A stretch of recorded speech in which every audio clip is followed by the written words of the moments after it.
Rowdy கருக்கா வினோத்துக்கு 10 ஆண்டுகள் சிறை தண்டனை விதிக்கப்பட்டிருக்கிறது. அண்மை செய்தியாக பார்த்து வருகிறோம்.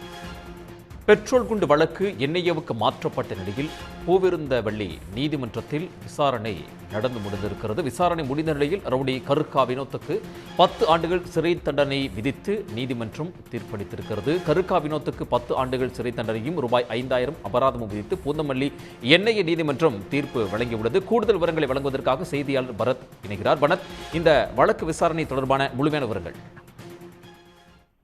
கடந்த 2023ஆம் ஆண்டு கிண்டியில் உள்ள ஆளுநர் மாலை முன்பாக அடுத்தடுத்து 2 பெட்ரோல் குண்டுகள் வீசப்பட்டது. இதையடுத்து அங்கிருந்த வாலிபரை காவல்துறையினர் கைது செய்தனர்.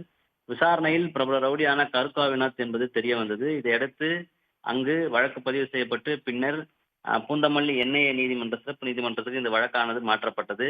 இந்த நிலையில் தொடர்ந்து இந்த விசாரணையானது இந்த நீதிமன்றத்தில் நடைபெற்று வந்த நிலையில் இன்று இந்த ரவுடி கருக்கா வினோத்துக்கு 10 ஆண்டுகள் சிறை தண்டனை விதிக்கப்பட்டிருக்கிறது. மேலும் 5,000 அபராதமும் விதிக்கப்பட்டிருக்கிறது.